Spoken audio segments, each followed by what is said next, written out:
अस्सलाम वालेकुम, welcome to be pro with Adnan Bhatti. तो माय डियर स्टूडेंट्स, आज का जो हमारा लेक्चर है वो है इफेक्ट्स का।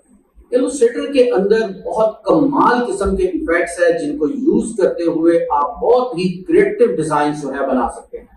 मैंने बहुत सी रील्स इफेक्ट्स के यूज करते हुए बनाई हैं, उनके ऊपर काफी ज्यादा मुझे कमेंट्स भी आते हैं कि सर इतनी स्पीड से ये जो रील जो है वो समझ नहीं आती हम लोगों को कि हम लोग इसको किस तरह से फॉलो करते हैं।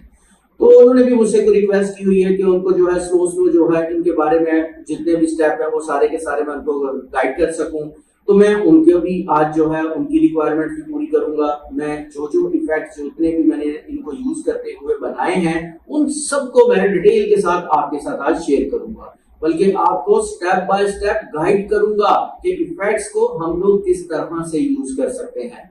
अभी फॉर एग्जांपल मुझे एक रील दी, पहले मैं देखता हूँ कि इसके ऊपर क्या है कि मैंने एक वर्ल्ड का एक ग्लोब बनाया था। मुझे उसके ऊपर बहुत ज्यादा लोगों ने जो है इनबॉक्स भी किया है सर ये 3D की जिस तरह का आप लोगों ने एनवायरनमेंट इस तरह क्रिएट किया है कहानी वो भी हमें बता दीजिएगा, बाकी भी है। लेकिन उससे पहले मैं थोड़ा सा इंट्रोडक्शन दूंगा कि इफेक्ट्स जो है वो होते क्या क्या है। इफेक्ट्स में आते हैं तो यहाँ पर सबसे पहले आ गया 3D एंड मटेरियल्स का। आप किसी भी तरह का कोई भी ऑब्जेक्ट है उसको 3D के अंदर जो है वो कन्वर्ट कर सकते हैं। लेकिन याद रहे जब आप लोग 3D का ऑब्जेक्ट यूज करोगे ना तो आप लोगों की जो कंप्यूटर्स हैं जो मशीन्स हैं वो काफी स्लो हो जाएंगी, क्योंकि इसमें रेंडर होते हुए और भी बहुत से इसके साथ काम है। ग्राफिक कार्ड्स आप लोगों के पास अच्छे होने चाहिए, अच्छी मशीन्स होनी चाहिए, तब जाके ये यूज किए जाते हैं। यही वजह है कि जो लोग ज्यादातर इलस्ट्रेटर के अंदर जो है वो 3D के काम ज्यादा नहीं करते। फिर उसके बाद जो बहुत ही मजे की चीज है, मुझे इफेक्ट्स के अंदर सबसे ज्यादा जो मुझे सबसे अच्छा इफेक्ट लगता है, अगर मैं कहूँ मेरा फेवरेट, तो वो है डिस्टोर्ट एंड ट्रांसफॉर्म टूल। यार इस एक टूल की वजह से आप लोगों के डिजाइन इतने क्लासिक और क्रिएटिव बना सकते हो ना कि भले भले। ओके, फिर उसके बाद अगर आते हैं पाथफाइंडर, ऑलरेडी मैंने आप लोगों को बड़ी डिटेल से पहले पढ़ा दिया था, और यहाँ पे है रेस्टराइज है और रैप। ओके, बाकी ये वाले भी टूल्स जितने हैं गैलरी एक दफा हम उनको भी देख लेंगे। बट हम स्टार्ट करते हैं 3D एंड मटेरियल्स के अंदर कि मैं 3D और मटेरियल से किस तरह से कोई ऑब्जेक्ट क्रिएट कर सकता हूँ। ऐसा लगेगा कि वो हमें किस तरह से 3D लुक एंड फील में किस तरह कन्वर्ट किया जाता है। फॉर एग्जाम्पल मैं यहाँ पर एक सर्कल ले लेता हूँ। ओके, अब इस सर्कल को ज्यादातर लोग क्या करते हैं, साथ में आउटलाइन भी एक लगा देते हैं। तो यार आउटलाइन हर जगह पर अच्छी नहीं लगती। बहुत से ऐसे डिजाइन हैं जो विदाउट आउटलाइन ही क्रिएट किए जाते हैं, और अगर मैं 3D या कोई इस तरह का जो काम कर रहा होता हूँ वहां पर अगर मैं आउटलाइन यूज कर लूंगा तो ये इफेक्ट में नहीं परफेक्टली कंप्लीट कर सकता, नहीं अच्छा बना सकता। अगर मैं यहाँ पर देखते हैं कि सबसे बड़ी गलती क्या होती है, बिगिनर जब यूज करता है तो वो सबसे बड़ी मिस्टेक क्या करता है, पहले मैं आउटलाइन के साथ ही यहाँ पे काम कर लेता हूँ। यहाँ पर हम डायरेक्ट सिलेक्शन टूल यूज करेंगे। डायरेक्ट सिलेक्शन टूल के साथ में कोई एक एंकर पॉइंट है उसको सिलेक्ट करके रिमूव कर देता हूँ। अब मेरे पास हाफ सर्कल यहाँ पर आ गया। अब आते हैं हम यहाँ पर इफेक्ट के अंदर है यहाँ पे 3D में यहाँ पर है रिवॉल्व। अब रिवॉल्व में काफी ज्यादा ऑप्शंस है। यहाँ पर इस तरह का मेरे पास पहले सिलेंडर साइड बन गया। अब ये मेरे पास आते हैं ऑब्जेक्ट है, मटेरियल है, लाइटिंग है, और फिर इसके कुछ टाइप्स हैं जैसे प्लेन है, एक्सट्रूड है, रिवॉल्व है। रिवॉल्व बहुत कमाल चीज है, बाय डिफॉल्ट बस ही सिलेक्ट हुई तो आप लोगों के पास ये प्लेन इफेक्ट आ जाता है। अब यहाँ पर आते हैं तो ऑफसेट डायरेक्शन फ्रॉम। अब यहाँ आपके पास है लेफ्ट, अगर मैं इसको राइट कर देता हूँ तो देखिएगा कि वो जो हाफ सर्कल था वो कंप्लीट एक सर्कल बन जाएगा, लेकिन 3D लुक एंड फील आपके पास शो करवाएगा। ये देखिएगा। अच्छा हाँ, यहाँ पर ये गलती मैंने वो सब पहले ही आपसे कहा कि यहाँ पर देखिएगा बहुत से लोगों से एक मिस्टेक होती है। मैंने भी एज ए बिगिनर जो है वो आप लोगों के सामने ऐसी मिस्टेक की, क्योंकि मेरी कोशिश होती है कि मैं कुछ मिस्टेक्स आप लोगों के सामने जानबूझ कर करूं ताकि आप लोगों को पता चले उसका सोल्यूशन क्या है। बहुत से लोग बस काम करते जाते हैं, खुद ही एक्सपर्ट होके खुद ही बनाते जाते हैं, आपको भी एक्सपर्ट समझ रहे हैं। तो नहीं यार, अभी आप लोग उस लेवल पे नहीं हो कि भाई आप लोगों के सामने A to Z ही सारा प्रोफेशनल को काम करता रहे। अब यहाँ मुझे चाहिए था एक ब्लू कलर का पूरा सर्कल बनता, लेकिन वो 3D होता। चलिए ठीक है, अभी मैं यहाँ से स्ट्रोक को रिमूव करता हूँ, और बल्कि मैं आपको स्टेप 1 से ही दोबारा से यहाँ पे गाइड करता हूँ। देखिए यहाँ पर मैं इसे क्लोज किया, कंट्रोल C करते हैं, जो भी मेरे पास 3D इफेक्ट है उसको मैंने खत्म किया। अब मैं यहाँ पे आके पहले स्ट्रोक को डन कर देता हूँ। अब दोबारा से मैं इफेक्ट में आऊंगा और 3D में आके यहाँ पर रिवॉल्व के ऊपर क्लिक करता हूँ। अब यहाँ जो लेफ्ट एज मेरे पास यहाँ पे शो हो रहा था, इसको क्लिक करके मैं राइट एज कर देता हूँ। आप देखिए पहले तो बिल्कुल ही ब्लैक हो गया था, हम समझ रहे थे कि शायद हमें 3D के ऊपर काम करना नहीं आता। काम करना तरीका यार आपको आता था, लेकिन वहां पे इशू क्या था कि वो आपकी स्ट्रोक का इशू था। इस तरह के जब आप लोगों ने काम करने हैं तो वहां पर स्ट्रोक नन कर देनी है। अब मैं यहाँ पर एक कोई सा भी एक ग्लोब ले आता हूँ, क्योंकि अगर वो मैं इसको देख रहा हूँ कि राउंड शेप के अंदर उसमें आता है, तो मैं वर्ल्ड मैप जो है यहाँ पर ओपन कर लेता हूँ। आप गूगल के अंदर आए, कोई सा भी सिलेक्ट करें, इमेजेस में आ जाएं, कोई भी आपको जो इसमें से सबसे बेस्ट लग रहा हो, यहाँ आप लोग जैसे भी। फॉर एग्जांपल मैं यहाँ आके कहता हूँ कि यार ये वाला जो है मेरे पास मैप ओके, मैं यहाँ आता हूँ, राइट क्लिक करता हूँ, कॉपी, और इलस्ट्रेटर में आके मैं यहाँ पर पेस्ट कर लेता हूँ। अब मैंने जो मेरे पास ये जो 3D जो है वो सर्कल यहाँ पे बना है, मैं चाहता हूँ कि ये जो मैंने इमेज यहाँ पे कॉपी पेस्ट की है वो इस ग्लोब के अंदर यानी सर्कल के अंदर यहाँ पर शो करवाऊं, ताकि ऐसा लगे कि मेरे पास वर्ल्ड मैप जो है वो एक ग्लोब के अंदर शो हो रहा है, जैसे आप लोगों के टेबल्स वगैरह में पड़े हुए होते हैं 3D पैक्स वगैरह में, उस तरह से क्रिएट करना चाहता हूँ। तो ये सारे का सारा होता है मटेरियल के अंदर आप लोग अपनी कोई सिंबल्स यूज कर सकते हो, किसी भी तरह की कोई इमेज यूज कर सकते हो। यहाँ पर आपके पास ये ऊपर मटेरियल में क्लिक किया, मैं इसको यहाँ पे क्लिक करके ड्रैग करता हूँ। यहाँ अब मैं यहाँ ड्रैग किया तो यहाँ पर देखिए मेरे पास इमेज भी आ गई, बाकी सिंबल्स वगैरह जितने भी वो सारे एज इट इज थे। मैं इसको क्लिक करके यहाँ पर ये जो ग्राफिक्स मैंने जो कॉपी पेस्ट किया था इसके ऊपर मैं डबल क्लिक करता हूँ, और यहाँ पर देखिएगा कि वो आपके पास ग्लोब के अंदर शो होगा। अब इस तरह की मैंने एक रील बनाई थी, जो कि मैंने 10 से 15 सेकंड के अंदर ये काम कर लिया था। तो काफी स्टूडेंट को इसके अंदर छोटे क्वेश्चंस थे कि सर ये समझ नहीं आ रही। अब देखो मैं इस ग्लोब को यानी इस मैप को अपनी मर्जी के मुताबिक यहाँ पर एडजस्ट कर सकता हूँ, राइट लेफ्ट मूव कर सकता हूँ, इसका साइज इंक्रीज डिक्रीज कर सकता हूँ। तो ये तो था मेरे पास यहाँ पर कि मैं किस तरह से 3D ऑब्जेक्ट जो है क्रिएट कैसे कर सकता हूँ। आप इसको जैसे मर्जी जहां मर्जी आप मूव कर दें यहाँ। ओके, तो ये था 3D का काम। बाकी अभी मैं इस सबको रिमूव करता हूं और अब चलते हैं नेक्स्ट। अब मैं अपने इफेक्ट्स में सबसे जो मजेदार चीज मैंने आप लोगों को अभी बताई थी कि ये जो इफेक्ट्स के अंदर है डिस्टॉर्ट एंड ट्रांसफॉर्म, इसको हम यहाँ पर यूज करेंगे। हम इसको टेक्स्ट के ऊपर भी यूज कर सकते हैं, इसको हम शेप के ऊपर भी यूज कर सकते हैं। तो दोनों पे मैं स्टेप बाय स्टेप इसको काम करूंगा। मैं फॉर एग्जांपल यहाँ पे आता हूँ और यहाँ पे लिख लेता हूँ मैं एक ऑप्शन या टेक्स्ट मैंने यहाँ पर टाइप कर लिया ए। ओके, मैं जरा यहाँ पे थोड़ा सा हैवी फॉन्ट यहाँ पे यूज कर लेता हूँ ताकि इजीली आप उसको सीख सकें। अब इफेक्ट के अंदर है डिस्टॉर्ट एंड ट्रांसफॉर्म टूल। यहाँ पर आएंगे, सबसे पहले है फ्री डिस्टॉर्ट। ओके, अब देखिए चाहे आपका कोई लेटर है, कोई आपका फॉन्ट है, कोई टेक्स्ट है, या कोई आपके पास कोई शेप है, सर्कल है, स्टार है, एबीसी किसी भी तरह की कोई शेप है, यहाँ पर ये 4 एंकर पॉइंट्स ही नजर आएंगे। ये नहीं होगा कि 5 हो सकते हैं, 6 हो सकते हैं, 3 हो सकते हैं, 2 हो सकते हैं, नहीं, ये आपके पास 4 ही होंगे। आप इसको अपनी मर्जी के मुताबिक किसी भी कॉर्नर से इसको यहाँ मूव कर सकते हैं। ये देखो मैं इसको यहाँ पे लाऊंगा तो मैं कहता हूँ अगर मैं इसको ओवरलैप करना चाहता हूँ, यहाँ पे इस शेप में इधर लाना चाहता हूँ, ये मैं इसको इधर भी ले आऊंगा, मैं इसको यहाँ पर भी ले आऊंगा। अब मैं इसको करता हूँ ओके। अब देखिए मेरे पास जो टेक्स्ट यहाँ पर शो हो रहा था, अब वो टेक्स्ट ऐसे लग रहा है, मतलब फॉर एग्जांपल अगर मैंने रोड का इफेक्ट देना है, उस रोड के ऊपर मैंने कोई ना कोई टेक्स्ट लिखना है, तो उसका इफेक्ट मैं यहाँ पे बनाऊंगा। तो अब ये एज इट इज नहीं, बाय डिफॉल्ट इसको देखते हैं तो ये भी एज इट इज है, बट इफेक्ट्स की वजह से वो यहाँ पर इस तरह का स्टाइल हमें देगा।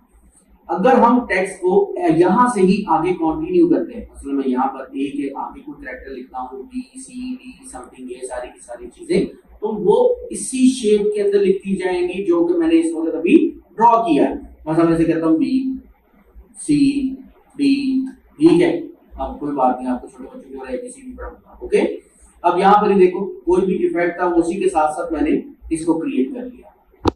ओके, अभी ये तो थे हमारे पास कुछ अल्फाबेट्स। मैं यहाँ पर आता हूँ तो मैं अब कोई ना कोई एक शेप ले लेता हूँ। चलिए सर्कल मेरे पास है तो मैं इसी को यहाँ पर ड्रॉ कर लेता हूँ।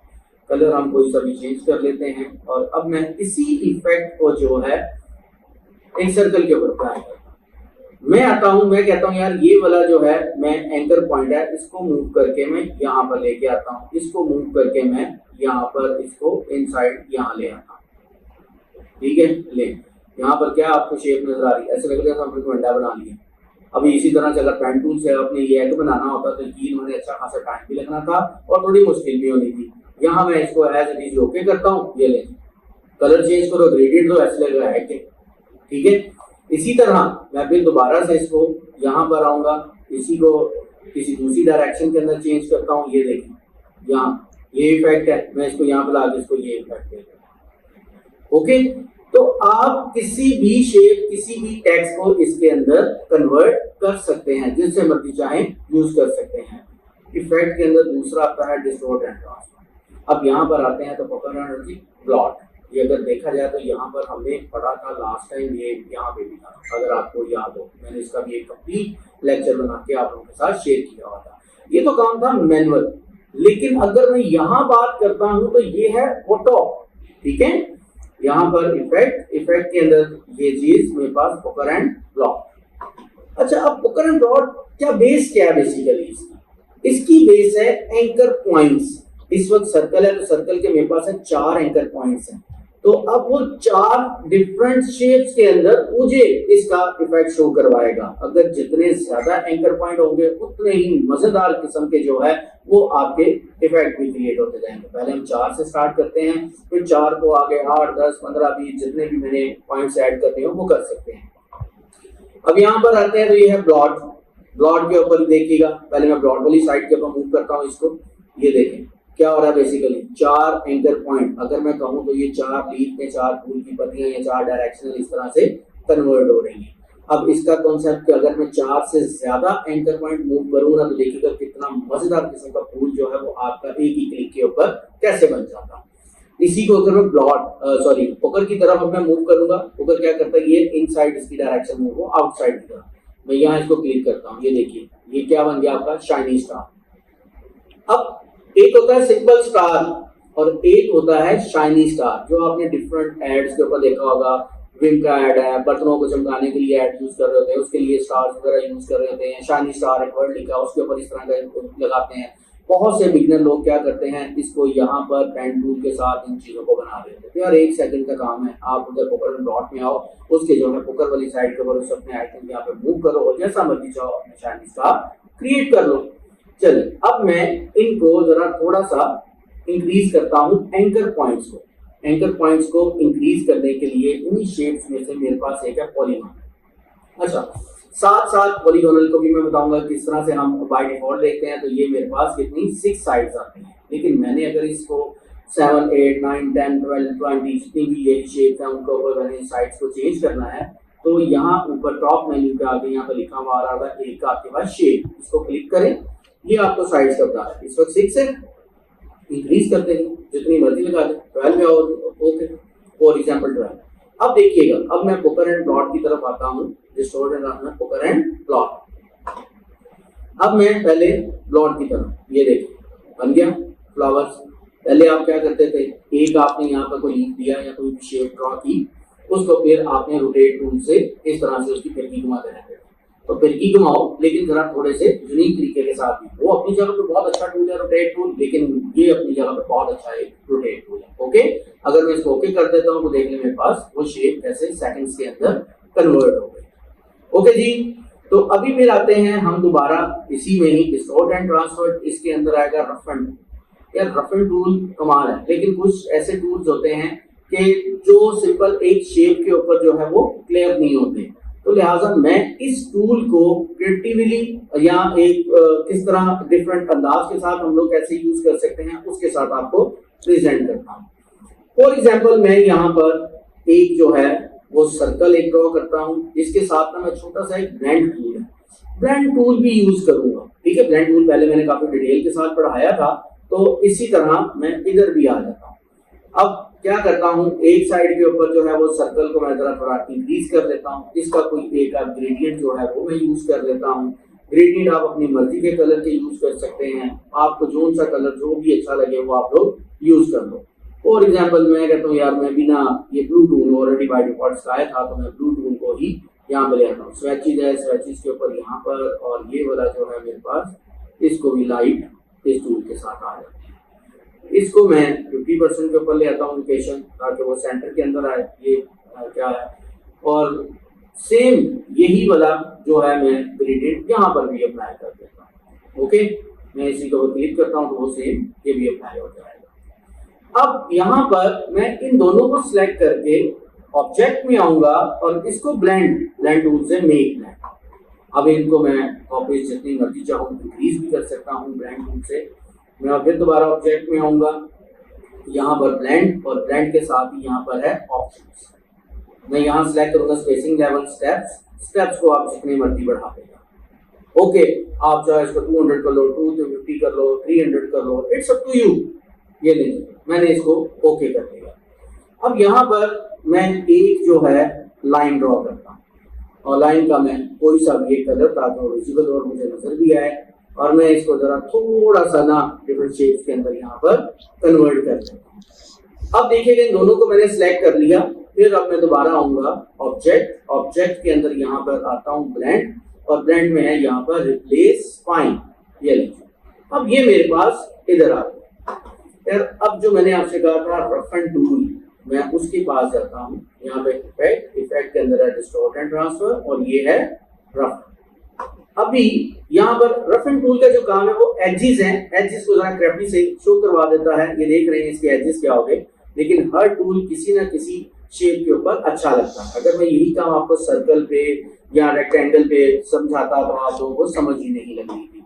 और अगर यहाँ पर आते हैं तो मैं इसकी परसेंटेज 5% है, मैं इसका साइज जो है वो इंक्रीज करता हूँ। ये देखें यार, कमाल है, क्या बन रहा है, वो ठीक है, कितनी मजेदार किस्म की जो है वो चीज बन गई। अब हर कलर्स जो होते हैं वो बड़े ही मजेदार होते हैं, इसको हर चीज बैकग्राउंड व्हाइट के ऊपर भी नहीं अच्छी लगती।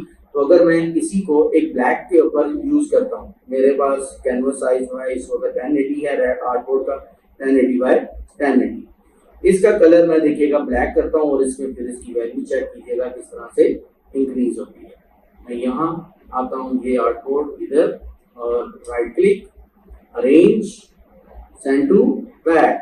कमाल, देखा, अगर आप इसी तरह से इसको लेके चलते हैं, pink colour, yellow colour, ABC something, तो सबकी एक डिफरेंट ही वैल्यू होनी थी। ओके, तो ये वाली चीज थी रफ एंड टूल। मैं खाली सिर्फ और सिर्फ आपको खाली इफेक्ट के बारे में नहीं कर रहा, मैं कोई ना कोई चीज साथ साथ आपको बनाकर इसलिए दिखा रहा हूं ताकि आपके मजीद कॉन्सेप्ट क्लियर हो और आपका माइंड थोड़ा क्रिएटिव बने। ओके, अब इसके बाद हम आ जाते हैं ट्रांसफॉर्म।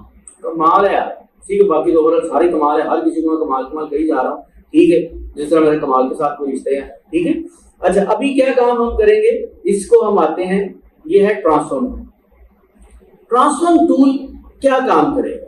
फॉर एग्जाम्पल, मैं यहाँ पर कोई सा एक शेप ले लेता हूँ, ठीक है, कोई भी एक स्टार ले लेते हैं, चले जी इस दफा ओके, देना तो स्टार आ जाए, जरा चांद भी चाड़ लिए, चांद के चाड़ लें, ठीक है। अब आते हैं यहाँ इफेक्ट के अंदर डिस्टॉर्ट, और ये है मेरे पास ट्रांसफॉर्म टूल। ट्रांसफॉर्म टूल के अंदर क्या काम है, क्यों इतना ज्यादा इंपॉर्टेंट मैं कहता हूँ, और अगर मैं अपनी बात करूँ, मेरा भी बड़ा फेवरेट सा ये टूल होता है। यहाँ हम आते हैं, एक इसके अंदर है स्केल, एक इसके अंदर है मूव, एक है एंगल, और एक है कॉपीज। अगर देखा जाए तो 4 डिफरेंट टूल्स एक ही इफेक्ट के अंदर आप उसको क्रिएट कर सकते हो। स्केल को अगर मैं मैनुअली यूज करूंगा तो यहाँ पर देखो, ये तो मैं वैसे भी मैनुअल भी कर सकता हूँ। तो इसका क्या फायदा होगा, मैं इसको जो है इसको कहता हूँ जी इसको विड्थ कम करनी है, ये ले, और अगर मैं इसको कहता हूँ कि नहीं यार मैंने इसको हाइट वाइज इसकी जो है मैंने साइज इंक्रीज करना है, ये ले, फिर इसकी तो ये वाला काम तो मैं मैनुअल भी कर सकता हूँ ना। चले, पहले मैं सब मूव है, मूव को एक जगह से दूसरी जगह मूव करना, यहाँ पर आते हैं तो ये चीज आ गई, इधर आते हैं तो ये, ओके, वर्टिकली है यानी up and down. Copies, angle, कि भाई इसको किस एंगल के ऊपर रखना है, असल काम आपका ये एंगल और ये कॉपीज का है इसके अंदर। ओके, तो जैसे फॉर एग्जांपल मैं कहता हूं कि मुझे ये जो एंगल है, एंगल मैं इसको 10 का एंगल रख लेता हूं, यानी इसको जितनी भी रोटेट करना है 10 लाजिम नहीं कि 10 ही आप सारे करते रहे, 11 11 12 13 14 20 30 80 जितना मर्जी आप वो कर सकते हो। फिर उसकी कॉपीज यानी डुप्लीकेट बनाना। अब मैं इसको कहता हूं मुझे यहाँ पर कॉपी चाहिए, 10 कॉपी चाहिए फॉर एग्जांपल, ये अब उसने एक को ही वैसे का वैसे ही मूव किए जा रहा है, मैं इसको देखो आगे चलता जा रहा हूँ, ये ले, फिर इसी तरह लेके आ रहा हूँ, फिर आगे मूव करता जा रहा हूँ, तो ये चीज आती जाएगी। ओके, अच्छा, अब मैं इसी इफेक्ट से कोई यूनिक चीज आप लोगों को बनानी बताता हूँ। जैसा कि पहले मैंने एक बहुत ही कमाल किस्म के आपको जो रफ एंड टूल था उसको यूज करके बताया, अभी फिर मैं इसको आगे यूज करता हूँ। ओके, मैं कोई सा भी यहाँ पे आता हूँ और एक रेक्टेंगल जो है वो कोई भी मैं कलर का यहाँ पर ड्रॉ कर, मैं इसी टूल को एक लाइन के साथ हम लोग किस तरह प्ले कर सकते हैं। अब लाइन में यहाँ पर किसी भी एक साइज की लाइन ड्रॉ कर लूंगा, उसका जो कलर है मैं कलर यहाँ पर आता हूँ, कोई सा भी कलर में यहाँ पर अपडेट कर दूंगा, और फिर मैं इसका अभी देखिए मेरे पास सिंपल लाइन है, दोनों के एजेस जो है ना वो बिल्कुल स्ट्रेट हैं। आपके पास लाइन को कंट्रोल करने के भी काफी ज्यादा जो है वो वेज होते हैं। जैसे यहाँ पर स्ट्रोक है, इस स्ट्रोक को यहाँ पे आप क्लिक करते हैं तो ये आपके पास यहाँ पर स्ट्रोक का जो है वो हेड वगैरह जो आपके पास आ जाते हैं एरोज की। मैं यहाँ आता हूँ, यहाँ पर काफी डिफरेंट टाइप के जो है वो आप एरोज वगैरह वो उसकी शेप सेलेक्ट कर सकते हैं। और जहाँ पर मैं इसको कहता हूँ एक ये मैंने यहाँ पे सिलेक्ट कर लिया, बैक साइड पे अगर यहाँ पे यूज करते हैं तो यहाँ पे मैं सेम यूज कर लेता हूँ। अब ये देखिए, ये आपकी जो लाइन यानी कि हम ड्रॉ की थी उसके जो एजेस हैं वो आप देख रहे हैं सर्कल की तरह। अब मैं इसको यहाँ पर सिलेक्ट करता हूँ और इफेक्ट्स के अंदर आता हूँ, इफेक्ट में है डिस्टॉर्ट एंड ट्रांसफॉर्म, देन मैं आता हूँ ट्रांसफॉर्म के अंदर, क्योंकि अभी हम ट्रांसफॉर्म को देख रहे थे तो ट्रांसफॉर्म के साथ ही यहाँ पर आएंगे। स्केल मैं कहता हूँ ये या तो थोड़ा सा स्केल में इसका इंक्रीज कर दूं या थोड़ा स्केल में इसका डिक्रीज कर दूं। चले मैं डिक्रीज कर देता हूँ, 100% है, आप 99 कर सकते हैं, 1 पिक्सल 2 पिक्सल 3 पिक्सल 4 पिक्सल जितने भी है वो आप कर सकते हैं। मूव जितना भी आपने उसको करना। ओके, फिर किस एंगल के ऊपर रखना है, मैंने आपसे कहा 10 हो सकता है, 11 हो सकता है, 12 हो सकता है, कुछ भी है, आपने कोई भी एंगल रख के उसका ना प्रीव्यू देख लेना कि यार उसका प्रीव्यू यहाँ पे कितना भी, देखिए यहाँ पर 1 पिक्सल ये छोटा होगा, रिमूव करेगा। अब कॉपी कितनी बनानी है, अब देखें ये कॉपी बन रही है, कॉपी 360 तक चलेगा। पहला देखो यहाँ पर उसका जो एंगल था 1 पिक्सल उसको मैंने कम किया तो उसके दरमियान एक डिफरेंस आ गया। अब इसमें मैं फिर दोबारा ये 16 है ना कॉपी, मैं इस कॉपी को और इंक्रीज करता हूँ, ये देखो वो हर स्टेप पे छोटा छोटा स्टेप एक एक पिक्सल कम होता जाएगा। आप चाहे इसको 400 कर लो, 500 कॉपीज कर लो, ये देखो कमाल किस्म का इफेक्ट नहीं बन रहा। अब मैं ऐसे करता हूँ ओके। चलो अभी यार हम इसको आगे चेक करते हैं कि मेरे पास मैं इसको और अपना कोई इफेक्ट कैसे मजीद किस तरह क्रिएट कर सकता हूँ, किसी शेप के अंदर किस तरह से इसको डिस्प्ले करवा सकता हूँ, किसी टेक्स्ट के अंदर इसको किस तरह से डिस्प्ले करवा सकता हूँ। चले मैं यहाँ आता हूँ, कोई एक टेक्स्ट जो है वो यहाँ मैं लिखता हूँ, मैं ए ही लिख लेता हूँ सिंपल। ओके, यहाँ मैं इसका साइज इंक्रीज कर लेता हूँ। फिलहाल मैं इसका कलर जो है मैं कहता हूँ व्हाइट कर दूँ ताकि वो ब्लैक के ऊपर आपको थोड़ा उसका डिस्प्ले इजी हो जाए। इसको बस अभी मैं इसके साथ करूंगा क्लिपिंग मास्क, ये भी मैंने डिटेल से बताया हुआ था। क्लिपिंग मास्क का रूल क्या होता है कि आप वैसे तो मेरे पास ओवरऑल ये लेयर अप ही है, लेकिन अगर आप लोगों के पास लेयर डाउन हो तो आपने क्या काम करना है, ट्रांसफॉर्म, ठीक है, और सॉरी अरेंज बिंदु फ्रंट कर देना, ऑलरेडी मेरे पास फ्रंट है। इसको और ये जो आपके पास इफेक्ट है इन दोनों को आपने सिलेक्ट कर लेना, then right click and make clipping mask. ये ले मजेदार चीज बन गई। ऐसा इफेक्ट आप लोग किसी भी कैरेक्टर पे लगा सकते हैं। अभी आप कहते हैं ना ये है, मैं इसको यहाँ पर सिलेक्ट करूंगा, सिलेक्ट करके मैं कहता हूँ कि यहाँ पर मैं इसकी जगह पर बी लिख दूँ, सी लिख दूँ, ठीक है, ये आगे चलते हैं, इसको रिमूव करता हूँ, बी लिख देता हूँ, मैं इस पर क्लिक करता हूँ, ये ले वो जो आपने एक डिस्टॉर्ट एंड ट्रांसफॉर्म टूल से एक इफेक्ट क्रिएट किया था वो किसी भी शेप और किसी भी कैरेक्टर या किसी भी फोन के अंदर आप डिस्प्ले करवा सकते हो। तो इस तरह से आप मिनिमम एफर्ट लगाकर मैक्सिमम क्रिएटिविटी पैदा कर सकते हो। ये जो इफेक्ट्स हैं बहुत कमाल के हैं। और अगर अब मैं बात करूं, इसको मैं रिमूव कर देता हूं नेक्स्ट वाले टूल्स के ऊपर। नेक्स्ट टूल जिस बंदे ने, जो भी स्टूडेंट है या जो भी आप लर्नर है, उसने कोई भी इफेक्ट में आता है, ये 3-4 टूल पहले सीखी है ना, बाकी के कोई इतने ज्यादा नहीं इशू क्रिएट करते। जैसे कि ट्वीक है, ट्वीक टूल क्या करेगा, वो आप उस तरह के डिफरेंट साइट्स वगैरह इसमें क्रिएट करोगे। यहाँ अगर मैंने इस तरह का बैनर कोई डिजाइन करना है या कुछ भी एक में बनाना है तो ओके कर दूंगा, वही स्टाइल आ जाएगा। फिर इसी तरह से इफेक्ट है, इफेक्ट के अंदर भी दूसरा आगे देखते हैं ट्विस्ट। ठीक है। तो इस टूल के अंदर मैं यहाँ पर एंगल जो है वो इंक्रीज कर रहा हूँ। अब इससे कुछ शेप्स के अंदर ये बहुत अच्छा अप्लाई होता है, यानी कि जो आपका रेक्टेंगल या सर्कल है उसके अंदर ये नहीं आना, डिफरेंट शेप्स के ऊपर जो ज्यादा अच्छा इफेक्ट यहाँ पर क्रिएट कर सकते हो। और अगर मैं इसके अंदर आता हूँ जिगजैग, मैं एक यहाँ पर लाइन, क्योंकि हर काम किसी शेप पे नहीं, कुछ आप स्ट्रोक वगैरह या लाइन के ऊपर भी इम्प्लीमेंट कर सकते हो। मैं इसका जरा साइज थोड़ा इंक्रीज कर देता हूँ और इफेक्ट में आता हूँ डिस्टोर्ट एंड ट्रांसफर, और यहाँ पर है जिगजैग, ये देखो। अच्छा, आपने लाइन लगाई जिगजैग 10 पिक्सल है, मैं इसको जो है इंक्रीज करता हूँ। अभी क्या हो रहा है कि आपकी लाइन जो है वो यहाँ पर देखो पॉलीगोनल स्टाइल्स के अंदर मूव कर रही है। आप इसको स्मूथ भी कर सकते हो। यहाँ पर ये देखें आपके पास स्मूथ और कॉर्नर, ये दो चीजें आ रही हैं आपके पास। मैं इसको कर देता हूँ स्मूथ, ये कितनी मजेदार किस्म की जो है वो आपके पास लाइन क्रिएट हो गई। बाद में आप जो है तो इसका जो है वो सेगमेंट है वो बढ़ा सकते हैं, यानी कि वो जो स्टेप्स हैं वो आप लोग इसके बढ़ा सकते हैं, कम भी कर सकते हैं। लाजमी के हमेशा एक चीज़ को यहाँ पर 4 to 5 ही हो, 4 to 3 भी हो सकती है।